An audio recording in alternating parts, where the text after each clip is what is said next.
Olá, sejam todos bem-vindos a mais um Clube do Eco. Hoje nós vamos falar sobre os defeitos do septo atrioventricular. Meu nome é Bárbara Guimarães Avelar, sou fellow em ecocardiografia pediátrica básica e esta apresentação faz parte do programa de fellowship em ecocardiografia pediátrica da Cardioped Brasil Centro do Coração da Criança.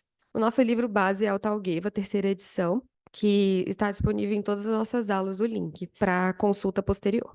Revisando só alguns conceitos da aula que tivemos do Clube do Livro essa semana, quando a gente fala de defeitos do septo atrioventricular, a gente está falando de defeitos dos coxins endocárdicos, que são essa parte medial do coração, que ele vai estar responsável, então, pela formação das válvulas atrioventriculares e o ancoramento dos grandes vasos. Aqui nessa figura, a gente tem uma demonstração do que deveria acontecer. Então, aqui nessa primeira imagem, é quando a gente tem a septação normal das válvulas anterior e posterior, né, dos folhetos, como a gente conhecia, e aí a gente forma as duas válvulas atrioventriculares, mitral e a tricúspide. Quando isso não acontece de forma habitual, temos vários tipos de defeito, podemos ter válvulas com cleft, uma septação que não é completa e até uma válvula atrioventricular única. Quando a gente tem, então, uma válvula atrioventricular única, como a gente conhece do defeito septo atrioventricular total, mas a gente também tem as formas parcial, intermediária, que a gente vai conversar durante essa aula.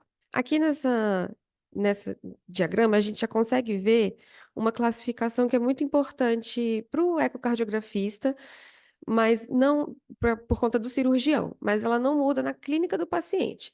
É importante a gente sempre classificar, como eu vou explicar aqui, que na hora do reparo cirúrgico isso muda, mas quando a gente vai conduzir o paciente, isso não vai alterar tanto a clínica dele. Aqui, então, quando a gente fala da forma total do defeito do septo, o jeito que o folheto, que a válvula anterior, ela ancora no septo interventricular, é o que caracteriza a classificação de Rastelli, como a gente conhece.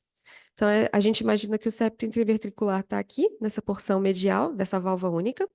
Se o meu folheto ele ancora no topo do septo, é o que a gente chama de Rastelli tipo A. Se as minhas cordoalhas estão ancoradas nas paredes do ventrículo tipo B, que é o tipo mais raro, e quando não tem esse ancoramento, é como se fosse um folheto flutuante, é o que a gente chama de tipo C. A gente vai ter alguns vídeos para visibilizar isso melhor. Aqui é uma outra figura mostrando em vista de face das válvulas. Nessa figura aqui de cima é como um coração normal. Quando a gente tem as duas válvulas, a tricúspide e a mitral, que elas se formam de forma habitual, elas se dividem e os vasos da base conseguem ancorar entre elas, nesse tecido dos coxins. Quando a gente não tem essa formação habitual de duas válvulas, além de termos as cordoalhas atravessando, né, essa válvula única, mesmo que ela se insira no topo do septo, a aorta, principalmente, ela acaba se anteriorizando, porque ela não tem aonde se ancorar. E isso que gera a nossa via de saída alongada, que é conhecida também no defeito septo atrioventricular. Esse outro diagrama aqui mostra as formas mais comuns que a gente tem para classificar os defeitos do septo. Aqui é uma forma total, que a gente tem então uma válvula atrioventricular única, uma comunicação interatrial tipo ostium primum, que é por conta da ausência do tecido primo, não secundo, e uma comunicação interventricular. Essas duas outras formas, algumas literaturas ainda chamam de intermediária, quando a gente tem só a comunicação interventricular, e a parcial, quando a gente tem a comunicação interatrial, mas outras literaturas pedem para a gente descrever o defeito, ao invés de classificá-los assim.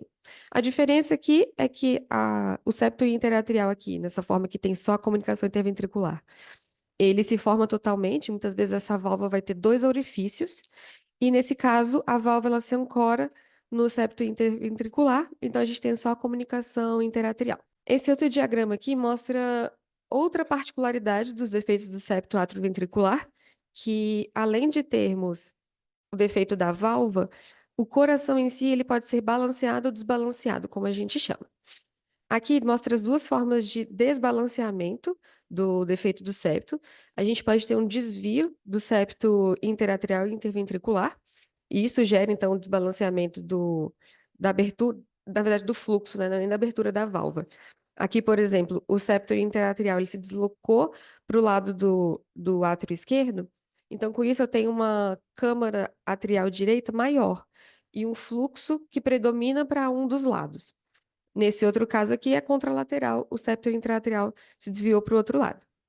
Isso sim é uma forma de desbalanceamento, mas a gente também pode ter os septos alinhados, que deveriam ser alinhados, um septo interatrial dentro do habitual, mas a abertura da válvula, ela se predomina para outra câmara ventricular. Então, aqui nesse caso, a válvula única ela se abriu mais para o ventrículo direito, isso gera um hipodesenvolvimento da câmara contralateral. E aqui é o contrário, a válvula se abriu mais para o lado esquerdo e também gerou um hipodesenvolvimento dessa outra câmara, apesar do septo interatrial ele estar bem medializado. Aqui são duas peças anatômicas mostrando então essas duas diferenças. Aqui a gente vê então uma válvula atrioventricular única, aqui o folheto anterior, e essa abertura da válvula predominante aqui para o ventrículo esquerdo. Nesse outro caso aqui, a gente tem um desvio do septo interatrial um pouco para o lado esquerdo, mas aqui são duas massas ventriculares muito semelhantes. Então, provavelmente a válvula até se abria de forma balanceada, mas a gente tinha esse desvio do septo interatrial que poderia gerar um desbalanceamento dos fluxos. Os defeitos do septo, eles estão muito associados a outras alterações. A gente tem uma correlação com tetralogia de Fallot em até 6% dos pacientes. E quando a gente fala do paciente com trissomia do 21, ele é um paciente muito particular, que quando eu tenho um paciente com trissomia do 21 e uma tetralogia de Fallot, eu provavelmente vou ter um Rastelli tipo C, que é aquele que a gente mostrou no começo. Eu vou falar um pouquinho do paciente de trissomia do 21. A gente também tem correlação com a dupla via de saída do ventrículo direito, em até 6% dos casos, a transposição das grandes artérias, a comunicação interatrial tipo Washington secunda, ela é muito comum, muito prevalente. E aí sim, falando desse paciente especial com a trissomia do cromossomo 21, quando a gente avalia esse paciente, tanto de forma clínica quanto ecocardiográfica, o raciocínio ele é ao contrário. Se eu tenho um paciente de trissomia do 21, eu tenho que provar que ele não tem defeito do septo atrioventricular, já que a correlação dessa doença com esse tipo de cardiopatia ela é muito importante, muito significativa. Então, eu provo que esse paciente tem ou não os defeitos do septo atrioventricular. E sim, eu tenho que procurar essas outras alterações, especialmente nesse paciente, já que a gente sabe que ele vai sofrer primeiro com hipertensão pulmonar, síndrome de Eisenmenger. Então, é um paciente que merece um olhar muito mais atento. Agora a gente vai falar de cada janela, o que a gente consegue avaliar em cada uma no defeito do septo, com algumas imagens para melhor ilustrar. Quando a gente fala da janela subcostal ou subxifoide, o septo interatrial e a relação da válvula atrioventricular com o septo interventricular, que é aquilo que a gente falou de ser balanceado ou desbalanceado. Então, eu tenho que ver essa relação, se os dois são alinhados, os dois septos, e como essa válvula ela vai se abrir em relação tanto aos meus átrios quanto aos meus ventrículos. Ainda nessa janela, a gente já consegue começar a ver a via de saída do ventrículo esquerdo, que ela vai ser mais alongada, a minha válvula aórtica ela vai estar mais distante do meu transdutor. E se eu tenho algum tipo de obstrução ao fluxo na via de saída, que isso também é muito importante. O Doppler, ele nos mostra a direção dos fluxos e o auxílio na presença de outras alterações, como a comunicação tipo osto-secunda, a comunicação interatrial. E principalmente a direção, se eu tenho, por exemplo, hipertensão pulmonar, se meu fluxo está ao contrário do que eu esperava, ou até desse predomínio em uma das válvulas. A gente também avalia a válvula atrioventricular em relação aos ventrículos, que já nos ajuda a ver, por exemplo, o tipo de Rastelli, e nos ajuda também a classificar, igual a gente comentou no começo, né? Onde aquele folheto anterior ele se ancora.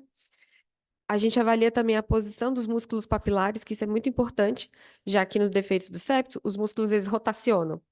Eles não ficam na posição habitual, eles têm uma rotação anti-horária, então eles ficam olhando para o septo. E além disso, a gente vê a aparição de fenda, que também ela vai estar direcionada ao septo, e isso é muito característico dos defeitos do septo atrioventricular, da válvula atrioventricular comum. Aqui é uma imagem da nossa literatura, que é uma comunicação tipo ostium primum bem ampla aqui, comunicando então o átrio direito com o átrio esquerdo, e aqui a gente começa a ver a válvula, e aqui em relação ao fluxo, que é um fluxo livre, não tem, já que é uma comunicação bem ampla. Aqui um vídeo então do nosso serviço mostrando justamente essa comunicação tipo ostium primum de grande tamanho e esse grande permeio do fluxo ao Doppler. Meu pointer travou. Meu pointer travou.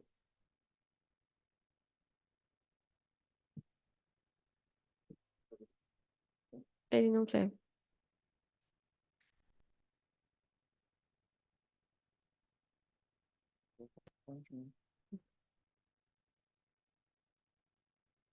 Ajuda o Luciano. Hum? Ajuda o Luciano.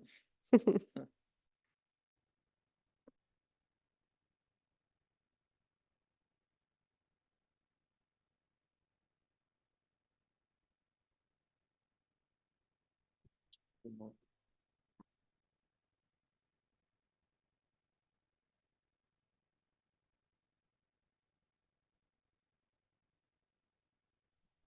Saúde. Obrigada.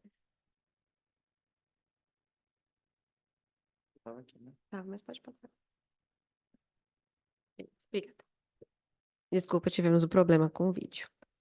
Então, aqui na imagem do nosso livro, a gente tem uma visualização subxifoide, que é o subcostal, no eixo curto. Aqui do lado esquerdo, temos um coração normal, habitual, que a gente vê, então, o folheto anterior da válvula mitral, ele bem ancorado, a via de saída.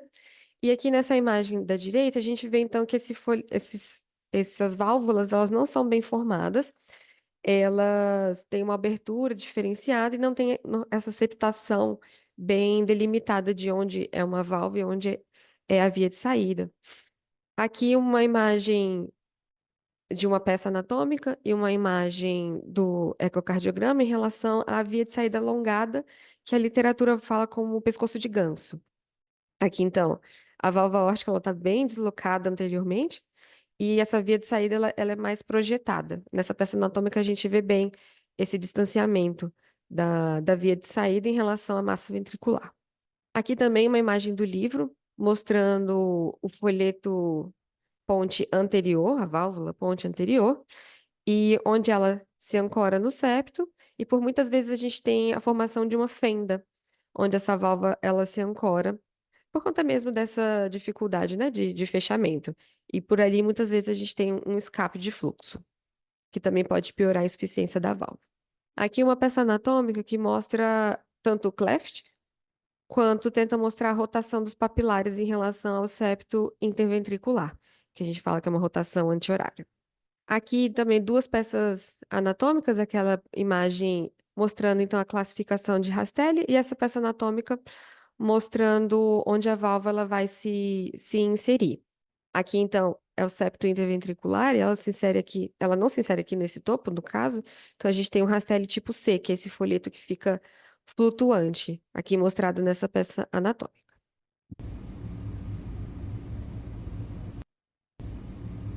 O vídeo do nosso serviço mostra então o Rastelli tipo A. Como a gente vê aqui, esse folheto mais alongado, septo interventricular. E aqui esse outro vídeo, o folheto anterior, ele não se insere em lugar algum, ele fica flutuando em relação ao septo interventricular, que é o Rastelli tipo C. Em relação à janela apical 4 câmaras, aqui a gente começa já a ver as válvulas em mesmo nível, então se a janela subcostal nos deu alguma dúvida, aqui é que a gente consegue vê-las na mesma proporção. A gente avalia já a regurgitação da válvula atrioventricular e a comunicação interventricular, e também a presença de outras CIVs concomitantes. Então, em relação à regurgitação da válvula, a própria literatura diz que é muito difícil fazer medidas, cálculos mesmo matemáticos, PISA, aero, porque a válvula em si ela pode ser muito displásica. Então, aqui é uma avaliação muito subjetiva de quem está fazendo o exame. O quanto que esse jato regurgita, até onde, como é o jato, se ele é denso ou não. Com isso, a gente consegue classificar essa regurgitação.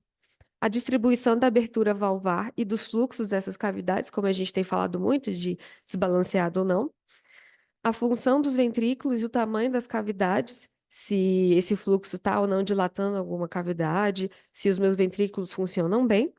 E nos 5 câmaras, a gente também vê a via de saída e se há obstrução. Às vezes tem alguma cordoalha que passa na frente, às vezes a abertura da válvula pode obstruir parcialmente essa via de saída. Aqui uma imagem do Talgueva, que é um apical 4 câmaras, mostrando então a válvula em mesmo nível. Aqui é a válvula no mesmo nível. E com o Color Doppler, a gente vê esse refluxo bem importante, principalmente do componente direito da válvula, indo até o topo do átrio. Aqui, outra imagem também do Talgueva, mostra então uma válvula aqui com uma comunicação, uma CIA Ostium Primo. Aqui a válvula com uma abertura um pouco dificultada, ainda com uma comunicação interventricular pequena. E essa aqui é a válvula fechada, mostrando também o refluxo dela, a regurgitação. E aqui uma pequena CIV. Nesse primeiro caso aqui, a gente não tem CIV, a gente tem só a CIA. Aqui um vídeo também do nosso serviço, de um paciente com defeito do septo atrioventricular, mostrando então a válvula fechada sem o Doppler e desse lado a regurgitação da válvula. Aqui esse fluxo em azul, a regurgitação da válvula esquerda. Aqui também mostrando a via de saída, o apical 5 câmaras, que nesse mesmo paciente era uma via de saída não obstruída, mas a gente vê que a válvula aórtica ela está bem deslocada, ela está bem mais distante da minha massa ventricular. Em relação à janela paraesternal, no eixo longo, a gente avalia também o septo interventricular, o fluxo pela comunicação interventricular e se há outros tipos de comunicação. A gente consegue ver, então, também a obstrução da via de saída, igual eu falei, né? Se a válvula, se ela se projeta para essa via de saída, se eu tenho cordoalhas ou outros tipos de obstruções. Por vezes a gente pode até ter membranas subvalvares. No eixo curto, a gente avalia o septo interatrial, principalmente nos pacientes que não têm muita janela, como paciente adulto, ou se é um paciente com biotipo que nos dificulta a avaliação pelo subcostal, nos dizendo se há sobrecarga de pressão ou sobrecarga de fluxos, de volumes.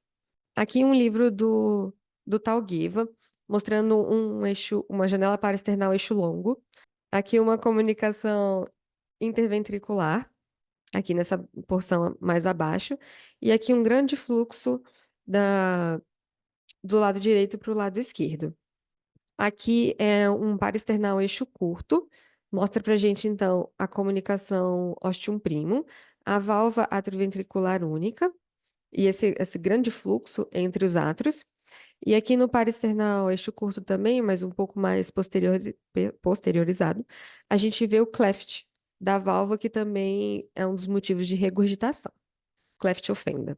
Aqui no paraesternal eixo longo, temos essa projeção da não só cordoalhas, né, mas um pouco da válvula que obstrui a via de saída desse paciente. Aqui também esse vídeo é do nosso serviço, mostrando essa via de saída alongada. Então, a minha válvula aórtica ela está deslocada em relação à sua posição habitual. E nesse paciente, a gente não tinha obstrução no fluxo de saída. Quando a gente fala do defeito septo desbalanceado, na janela subcostal, a gente vê a abertura da válvula. Isso aqui é mais para a gente só fixar como é o defeito septo desbalanceado. E a gente pode fazer um cálculo matemático que é o índice de abertura valvar, que é a relação da área da válvula atrioventricular esquerda em relação à área da válvula total. Ele ajuda a determinar prognóstico e gravidade do paciente. E quando a gente faz esse cálculo, se ele dá uma relação menor que 0,4, a gente tem um desbalanceamento predominantemente direito. Se é maior que 0,6, ele é predominantemente esquerdo. Se está entre esses dois valores, 0,4 e 0,6, a gente tem um equilíbrio valvar. Quando a gente fala de dominância ventricular direita, ela é determinante de um pior prognóstico e ela desfavorece a correção biventricular. E falando do fluxo da CIV da direita para a esquerda, também é um mau preditor, quando a gente fala de correção biventricular, assim como o fluxo retrógrado no arco aórtico. No defeito septo desbalanceado predominantemente direito, a gente tem que ver a obstrução da via de saída e do arco aórtico, e tem muita relação também com a tetralogia de Fallot e outros tipos de obstruções da via de saída. Às vezes também é bom, a gente precisa saber desse tipo de relação que a condução do reparo cirúrgico vai alterar. Se eu tenho um defeito desbalanceado, que eu não consigo uma correção biventricular, então desde cedo eu tenho que indicar esse paciente para Blalock, Glenn, outros tipos de correção que não a correção total. Aqui uma imagem do nosso livro, no apical 4 câmaras. Comparando, então, a abertura da válvula, que é uma válvula que se abre um pouco mais para o lado direito do que para o lado esquerdo. E aqui também é um outro tipo de relação que a gente pode fazer, que é o tamanho da válvula no apical. Se elas tiverem um tamanho aproximado, uma medida aproximada, isso é um bom prognóstico. E quanto maior o ângulo, melhor para esse paciente. Aqui é uma visão oblíqua no subcostal, nessa primeira imagem, que mostra o desequilíbrio entre as duas válvulas. Aqui, então, é a válvula atrioventricular direita e essa válvula atrioventricular esquerda com uma abertura bem menor, bem desbalanceada em relação à válvula direita. Aqui, então, é um defeito também desbalanceado com predomínio do ventrículo direito. A gente vê o septo interventricular aqui bem deslocado. Nesse caso aqui é um predomínio de ventrículo esquerdo, também com esse septo deslocado, e nesse caso aqui até o septo interatrial também. Ele ficou bem desalinhado. Aqui é uma imagem do nosso serviço em relação à planimetria, como eu falei. A gente faz a comparação, então, da válvula atrioventricular esquerda em relação à válvula atrioventricular total. No caso desse paciente, era um defeito balanceado. E aqui a medida dos fluxos, desculpa, da abertura das válvulas, como eu falei, se é uma medida semelhante, próxima, e quanto maior esse ângulo, melhor prognóstico. Em relação ao transesofágico, quando ele é no pré-operatório, a gente avalia a anatomia valvar, os fluxos regurgitantes e os defeitos associados, como a gente faria no transtorácico, mas ele é muito útil para janelas subótimas em pacientes adultos, como eu falei, se a gente não tem tanta possibilidade da avaliação transtorácica. No intraoperatório, a gente avalia o reparo cirúrgico, como, dependendo do tipo de técnica, como foi corrigidos os shunts, os retalhos cirúrgicos, se eles estão bem posicionados, sem fluxos residuais. Se eu fiquei com estenose residual ou não das válvulas, a função cardíaca, principalmente ventricular, e a anatomia venosa, onde as minhas veias estão drenando e se elas estão sem obstrução. Aqui um livro do Talgave, então, de um transesofágico intraoperatório. Esse aqui é o corte 4 câmaras. Aqui a gente vê, então, o septo interventricular, o septo interatrial, a ausência de fluxo, então, no retalho cirúrgico, que é essa porção um pouco mais esbranquiçada, e aqui um refluxo discreto da válvula atrioventricular esquerda. Quando a gente fala da imagem 3D, quando possível, a gente deve fazer a avaliação tridimensional do paciente, já que ela vai trazer muitos benefícios, como melhor compreensão da anatomia, ela melhora a avaliação da válvula atrioventricular única, a gente consegue ver melhor o componente esquerdo da válvula atrioventricular, se eu tenho dois orifícios, se eu tenho uma válvula em paraquedas, que é o mais comum na forma parcial, e a gente tem que descartar esse tipo de alteração para o reparo cirúrgico e também uma melhor noção da magnitude da regurgitação valvar. Depois do reparo cirúrgico, eu avalio a avaliação da regurgitação, que pode determinar se essa regurgitação é por uma fenda residual, por um prolapso ou ruptura dos folhetos após o procedimento. E até também em relação aos retalhos cirúrgicos. Aqui duas imagens 3D do Talgeva, que mostra então a válvula atrioventricular, aqui, o septo interatrial, a válvula aórtica, e aqui a válvula atrioventricular com o cleft, e o segundo orifício aqui. Aqui em relação à imagem 3D intraoperatória no transesofágico, a gente pode fazer essa avaliação tanto pré quanto pós-operatória, E a gente vê aqui, então, uma comunicação interventricular com grande refluxo, e aqui também uma fenda na válvula atrioventricular, que o 3D ele nos dá essa noção bem melhor. Em relação à avaliação pré-operatória, o que a gente tem que dizer então para o nosso cirurgião, para a nossa família, em relação ao paciente, as válvulas, as câmaras e tudo? A gente tem que avaliar o tamanho das comunicações interatriais e interventriculares. Então, se eu tenho mais de um defeito, qual o tamanho deles, onde eles estão, em relação também ao septo como um todo. A anatomia venosa sistêmica e pulmonar, se eu não tenho nenhum tipo de obstrução aos fluxos e se eu posso fazer essa septação total do septo interatrial, se eu não vou causar uma drenagem anômala das veias pulmonares ou das veias venosas, das veias sistêmicas, desculpa. Classificar a válvula quanto à abertura, regurgitação, anomalias valvares, as displasias, a presença ou não de fenda, se ela é espessada e todas as informações que eu puder ver em relação a essa válvula. Das cavidades ventriculares, se são cavidades condizentes com os fluxos que elas vão ter que dar conta, né? O meu ventrículo esquerdo, se ele vai conseguir proporcionar esse fluxo sistêmico, se eu não tenho nenhum tipo de obstrução nas vias de saída. E com relação ao Doppler, eles nos dá as direções dos fluxos, se eu tenho algum tipo de hipertensão pulmonar, por exemplo, e outras alterações. Na avaliação pós-operatória, a gente tem que sempre ver se ficaram defeitos residuais. Normalmente, os defeitos residuais eles podem reduzir a sua repercussão hemodinâmica com o passar do tempo do paciente. A estenose da válvula atrioventricular depois da plastia. A função dos ventrículos, a gente sempre tem que avaliar. E aos obstruções das vias de saída, principalmente a sistêmica.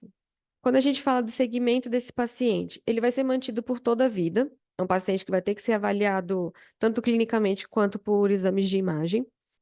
A gente tem que sempre vigiar os chantes residuais e a regurgitação da válvula, porque a maior indicação de reoperação é no paciente que tem uma válvula atrioventricular esquerda com algum tipo de regurgitação mais importante ou então estenose dessa válvula. Então, quando a gente vê tanto pré quanto pós-operatório do paciente, a válvula atrioventricular esquerda nos diz muito de como vai ser tanto a correção quanto o pós-operatório desse paciente. Se é uma válvula atrioventricular esquerda competente, sem estenose significativa, com uma regurgitação discreta, até moderada, esse paciente tem o melhor prognóstico quando aquele que a gente compara de uma válvula atrioventricular esquerda menos eficiente. O funcionamento das válvulas, a função e o tamanho das câmaras cardíacas e avaliar sempre a via de saída sistêmica. Aqui nessa imagem é um transtorácico que um paciente, depois da correção de defeito septo atrioventricular total. Aqui o próprio livro, ele diz que a válvula atrioventricular esquerda ficou com uma certa estenose, dificuldade de abertura, tanto que a gente vê esse turbilhonamento no fluxo, e uma regurgitação, no mínimo moderada, dessa válvula quando ela fecha. E isso vai ter que sempre ser avaliado nesse paciente, já que é o principal preditor de reoperação. Aqui, nesse mesmo paciente, numa imagem, no parasternal eixo curto, a gente vê um cleft residual, apesar da correção cirúrgica. É importante também citar, acabei não falando, quando a gente vê no parasternal eixo longo, uma característica também importante é a diferença da via de entrada em relação à via de saída do paciente. Todas essas características, como é uma doença de espectro, às vezes o paciente ele não vai ter tudo aquilo muito bem descrito para a gente classificá-lo como defeito septo, tanto total quanto parcial ou intermediário. Então, às vezes, a gente tem que somar as características para poder dar o diagnóstico. Então, como a gente conversou, o nível da válvula, os tipos de comunicação, a rotação ou não dos papilares, a presença ou não de fenda, o deslocamento da via de saída e também a desproporção das vias de entrada e via de saída do ventrículo. Normalmente, no paciente habitual, a via de entrada e a via de saída ela tem proporções bem semelhantes. No paciente, como a via de saída ela é alongada, a via de entrada em relação à via de saída vai ter uma desproporção maior, e isso é uma outra característica importante desse tipo de defeito. Essa é a referência do livro do Tal Giva. Muito obrigada.